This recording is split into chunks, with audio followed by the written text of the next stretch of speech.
말씀 보겠습니다. 스가랴 1장 7절에서 17절까지의 말씀, 천천히 주의 말씀을 봉독하겠습니다. 다리오 왕 2년 11월 곧 스밧웰 24일에 이또의 손자 베레카의 아들 선지자 스가랴에게 여호와의 말씀이 임하여 이르시니라. 내가 밤에 보니 사람이 홍마를 타고 골짜기 속 화석류 나무 사이에 섰고 그 뒤에는 홍마와 자마와 백마가 있기로 내가 가로되 내 주여 이들이 무엇이니까? 내게 말하는 천사가 내게 이르되 이들이 무엇인지 내가 내게 보이리라 하며 화석류 나무 사이에 선자가 대답하여 가로되 이는 여호와께서 땅에 두루 다니시라고 보내신 자들이니라. 그들이 화석류 나무 사이에 선 여호와의 사조에게 고하되 우리가 땅에 두루 다녀보니 온 땅이 평안하여 정원하되 여호와의 사자가 응하여 가로되 만군의 여호와여 여호와께서 언제까지 예루살렘과 유다 성읍들을 긍휼히 여기지 아니하시려나이까? 이를 노하신 지 70년이 되었나이다 하며 여호와께서 내게 말하는 천사에게 선한 말씀 위로하는 말씀으로 대답하시다. 내게 말하는 천사가 내게 이르되 너는 외쳐 이르기를 만군의 여호와의 말씀에 내가 예루살렘을 위하여 시온을 위하여 크게 질투하며 안일한 열국을 심히 진노하다니 나는 조금만 노하였거늘 그들은 힘을 내어 고난을 더하였습니다. 그러므로 여호와가 이처럼 말하노라. 내가 긍휼히 여김으로 예루살렘에 돌아왔은즉 내 집이 그 가운데 건축되리 예루살렘 위에 먹줄이 치어지리 나 만군의 여호와의 말이니라 하셨다. 다시 외쳐 이르기를 만군의 여호와의 말씀에 나의 성읍들이 넘치도록 다시 풍부할 것이라. 여호와가 다시 시온을 아니하며 다시 예루살렘을 택하리라 하셨다 하라. 아멘. 이 말씀은 우리 여호와 하나님의 말씀입니다. 기도합니다. 하나님 아버지 감사합니다. 복되고 귀한 날 허락하시고 주의 말씀을 증거할 수 있게 하심을 만만 감사를 올립니다. 이 시간 주의 말씀을 통하여 은혜의 장중이 되게 하시고 은총의 그루터기가 되게 하옵소서. 특히 세상사에 지치고 힘든 영혼 말씀으로 치유받게 하시고 새 힘을 받게 하시며 힘차게 발돋움할 수 있도록 영역 간의 강건함을 채워 주옵소서.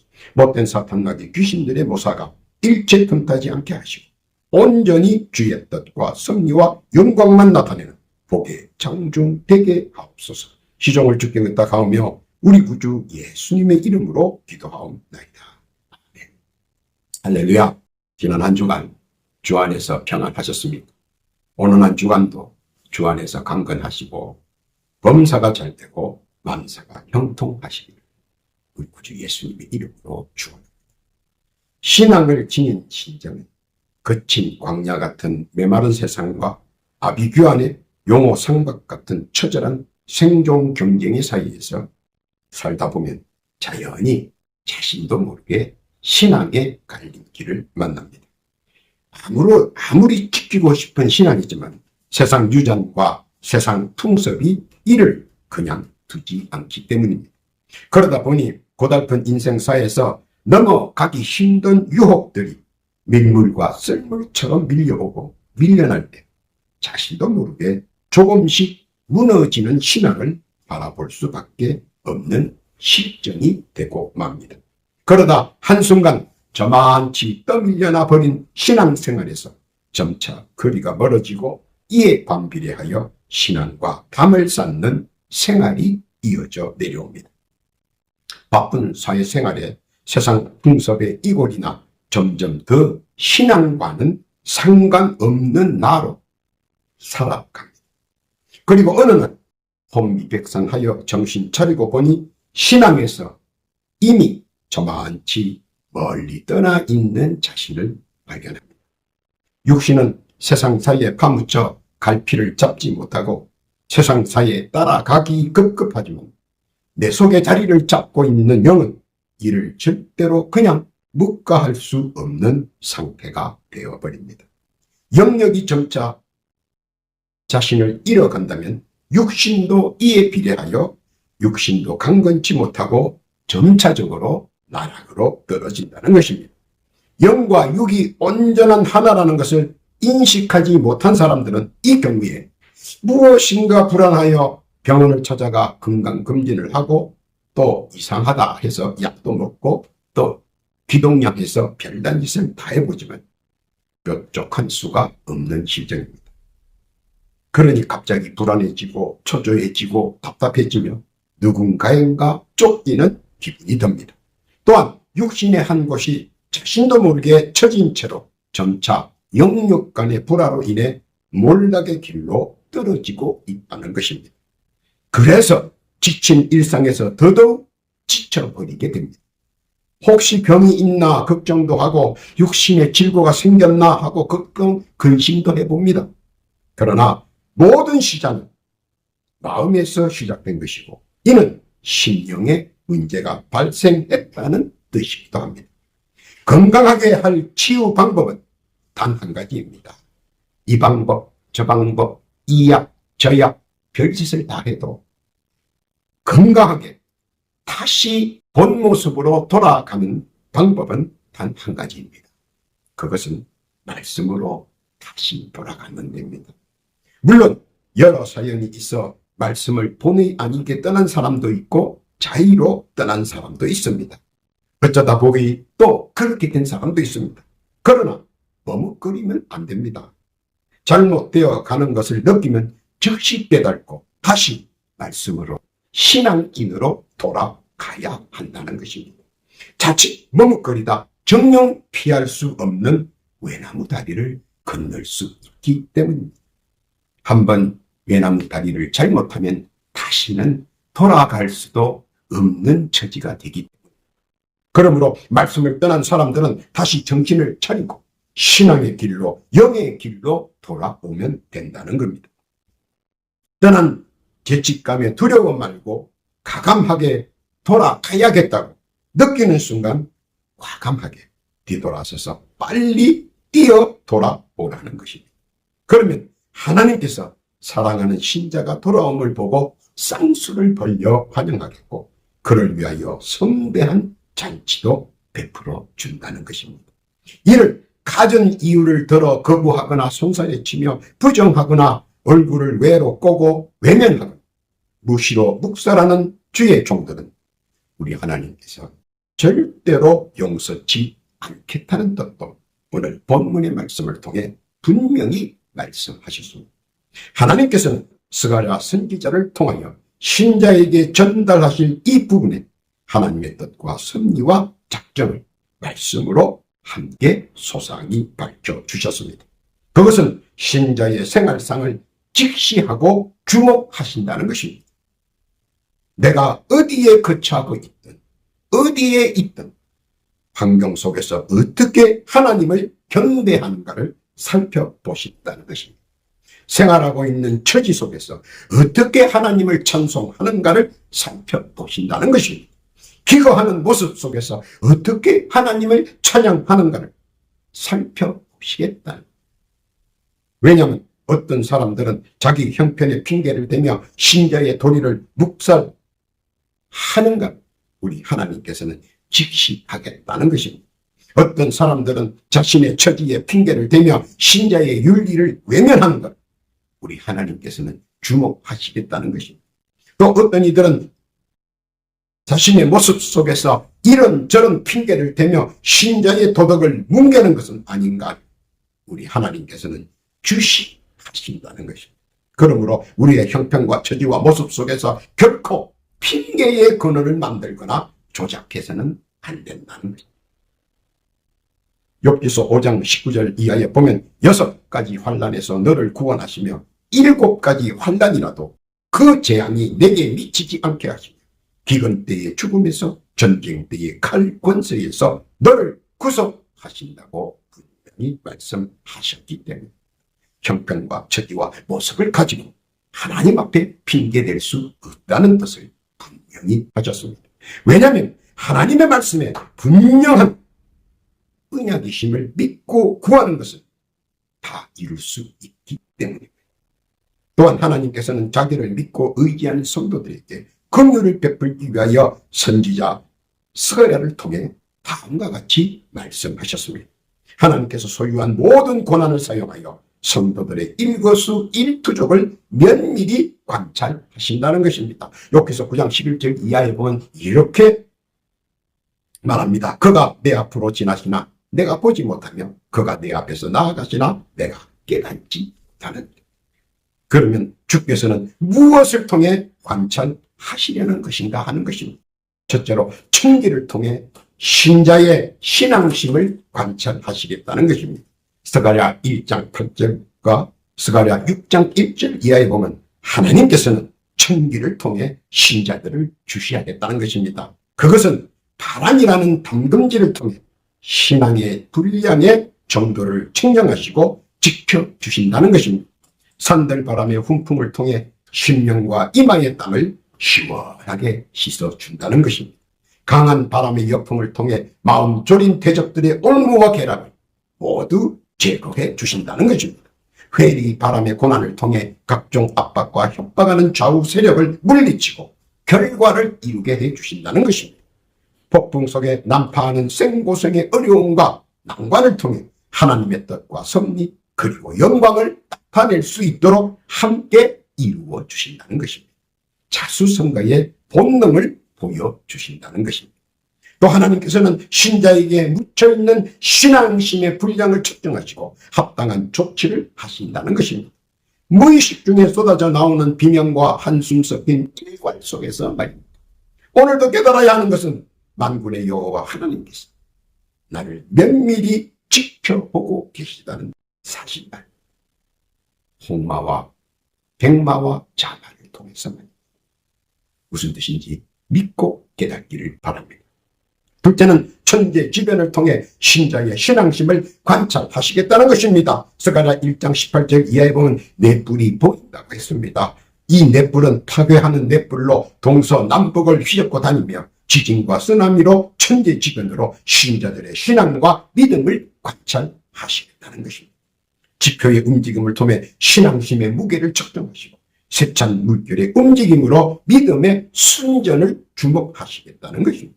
사람은 천재지변에 놀라고 당황하고 황당해하지만 신자의 신앙심이 있는 믿음의 사람은 하나님의 크신 섭리와 작정 속에 내가 있다는 사실을 믿음으로 자각합니다. 이에 신앙심의 무게는 천재지변이라는 난국을 통해 더더욱 무거운 비중으로 늘어간다는 것입니다. 왜냐하면 신자의 믿음은 하나님께서는 결코 신자를 넘어지게 하지 않는다는 사실을 믿기 때문입니다. 단지 믿음이 연약한 자에게는 믿음이 적은 자여 왜 의심하느냐 책망 어린 말씀으로 위로하신다는 사실도 알아야 합니다. 잠언서 24장 16절 이하에 보면 대저 의인은 7번 넘어질지라도 다시 일어나리니 악인은 재앙으로 인하여 엎드려지느니.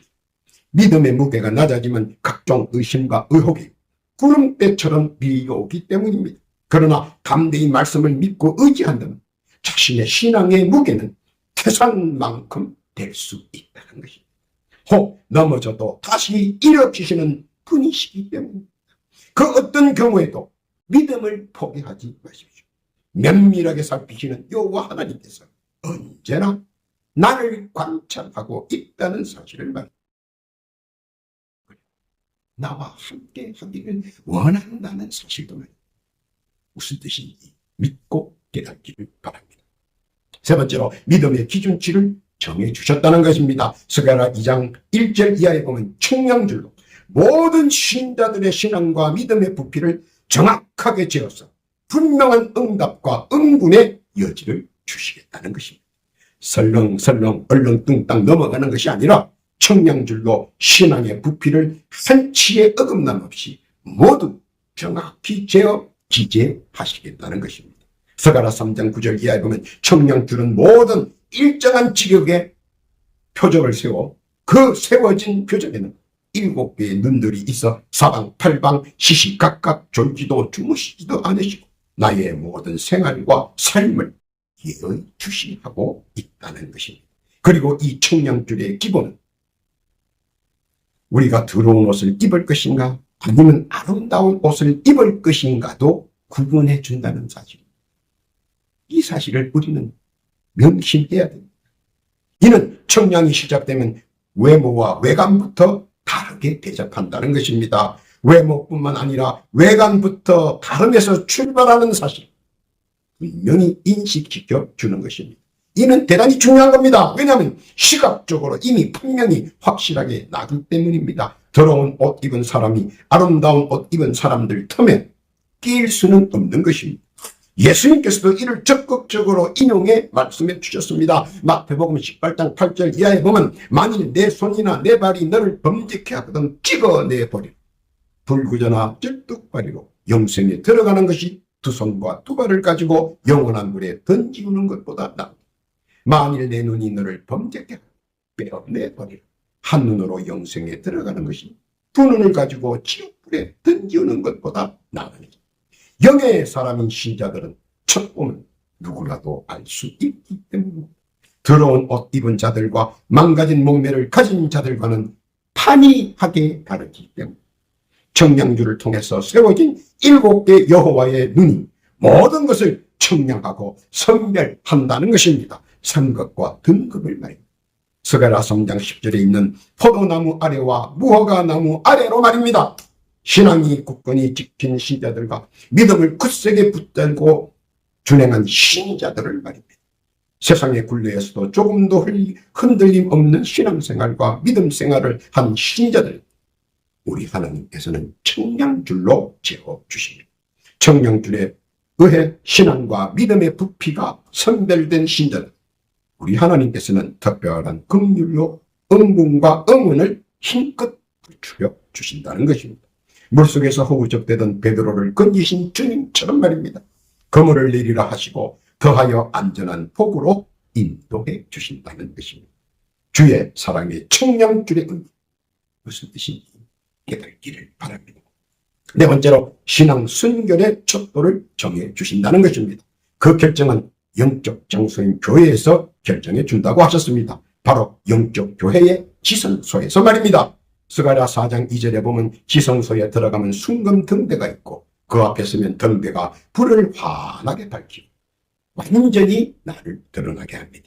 그곳에서 순금 등대 아래 놓여있는 7개 등잔과 연결된 7개 관에서 드러난 나의 전신을 사사치 아주 면밀히 끝까지 세밀하게 살펴봅니다. 7개 등잔에서 신자가 살아온 일생의 전 행실을 비추어 7개 관에서 신자가 살아온 모든 행위를 비추어 찾아낸다는 것입니다. 그러고 변하지 않는 색깔, 점검의 신앙 상태에서 나타나는 어두운 색깔들은 모두 점검 아래에서 사라진다는 것입니다. 왜냐하면 하나님의 긍휼이 함께하기 때문에. 하나님의 긍휼은 무엇입니까? 바로 예수를 믿는 것입니다. 요한복음 3장 15절 이하에 보면 이는 저를 믿는 자마다 영생을 얻게 하려 하십니다. 하나님이 세상을 이처럼 사랑하사 독생자를 주셨습니다. 이는 저를 믿는 자마다 멸하지 않고 영생을 얻게 하려 하십니다. 정확한 것은 하나님의 긍휼은 예수를 믿는 것이고 예수를 믿으면 하나님의 긍휼이 함께 한다는 사실. 하나님의 긍휼은 은총으로 우리에게 응답과 응분이 되어 나타난다는 사실.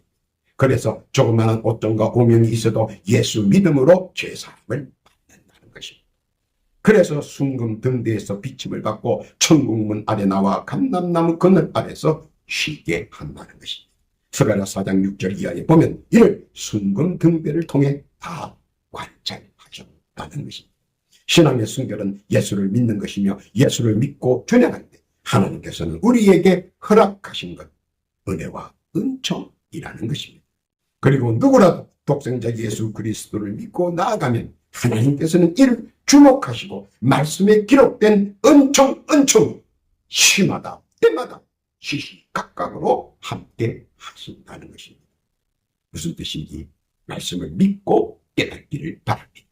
결론입니다. 오늘 스가랴 선지자를 통하여 하나님께서는 우리에게 전달하고 싶은 말씀은 하나님께서는 언제 어디서나 신자들을 굽어 살펴보시고 또한 여러 가지 연단을 통해 많은 분량의 긍휼과 큰 무게가 있는 긍휼과 상상할 수 없는 큰 부피의 양을 통해서 긍휼을 베풀어 주시기를 원하신다는 겁니다. 스가랴 1장 13절에 보니까 여호와께서 내게 말하는 천사에게 선한 말씀, 위로하는 말씀으로 대답하시더라. 그 말씀의 뜻 깨닫기를 바랍니다. 왜냐하면 신앙의 성장 언제나 강도 높은 체험과 인내의 수련에서 나오기 때문입니다. 이는 고난과 고통이 뒤따르는 일이기도 하기 때문이다. 하나님께서는 선한 말씀과 위로의 말씀으로 용기를 주며 신앙을 북돋아 주시려고 하시는 것입니다. 굳센 신앙과 담대한 믿음으로 의혹과 의심을 뒤로하고 절대 뒤돌아서지 않으면 믿고 나아가는 신자에게 놀라운 주의 긍휼과 사랑을 체험할 수 있게 하시기 때문에 땀을 흘린 만큼, 눈물을 흘린 만큼, 한숨을 내신 만큼 하나님의 긍휼이 더 많은 분량으로 인지하고 더 큰 무게로 인식하고 더 넓은 부피로 받아들이는 것이기 때문에 신자의 믿음의 순결은 하나님의 천지 속에서 확연히 나타날 것입니다. 천재지변 속에서 굳센 신앙을 지킬 것입니다. 청량의 다림줄 속에서 말씀을 지키고 준행하기 때문에 이를 긍휼의 하나님께서 주목하시고 주시하시고 계시며 선들 바람을 통해서 위로하시고 강한 바람을 통해 지켜주시고 회리 바람을 통해 함께하시고 폭풍을 통해 내 마음의 소원을 이루어 주신다는 것입니다. 이것이 하나님께서 스가랴 선지자를 통해 우리에게 환히 밝히시는 뜻과 섭리. 말씀을 듣고 믿는 자에게는 더 큰 은혜로 함께 하시고 말씀을 듣고 준행하는 자에게는 더 큰 은총으로 함께 하신다는 것입니다. 이것이 여호와 하나님의 긍휼이며 사랑이라는 사실. 그리고 하나님께서는 어디서나 긍휼의 눈으로 우리를 굽어 살펴보신다는 사실. 명심해야 한다는 것입니다. 만군의 여호와 하나님의 긍휼과 사랑 믿고 깨닫기를 바랍니다. 오늘도 말씀을 믿고 의지하며 당당하게 살아가는 귀한 주의 성도, 크신 은혜와 은총이 듣는 만큼, 믿는 만큼, 준행한 만큼 긍휼의 분량으로 누리시고 긍휼의 무게로 느끼시며 긍휼의 부피만큼 누리시고 우리 주 예수님의 이름으로 축원합니다. 기도합니다. 하나님 아버지 감사합니다. 스가랴 선지자를 통하여 하신 말씀을 뜻깊게 깨닫게 해 주옵소서. 그 뜻대로 굳은 믿음과 단단한 믿음으로 말씀을 섬기게 해 주옵소서. 결코 주의 목전에서 어긋나지 않는 삶을 살게 하옵소서. 신자에게 예비하신 은혜와 은총 누리게 해 주옵소서. 또 더하여 기도하옵기는 각자 주께 올리는 소망의 사연들이 있습니다. 주여 귀 기울여 들어주옵시고 올리는 기도에 제목들을 가하여 주셔서 비록 작은 것 하나까지라도 헛되이 땅에 떨어지지 않게 하시고 다 응답받는 은혜와 은총, 자비와 사랑을 허락하여 주옵소서. 또한 이 시간 간곡히 기도하옵기는 사랑하는 주의 성도들 영의 질고와 육신의 병으로 인해 많은 고통을 당하는 신자들이 있습니다. 지금 이 시간 각자 자기의 자리에서 겸손히 각자의 상처에 손을 얹고 주께 간곡히 청을 기도하옵니다. 지금 그들의 영과 육에 붙어있는 영의 질고와 육신의 병경은 우리 구주 예수 그리스도의 이름으로 명하노니 지금 즉시 그 영과 육신에서 떠날지어다. 속히 그 영과 육신에서 떠날지어다. 즉시 왕쾌될지어다. 응답의 감사와 찬송과 영광을 주게 드리고 우리 구주 예수님의 이름으로 기도하옵나이다.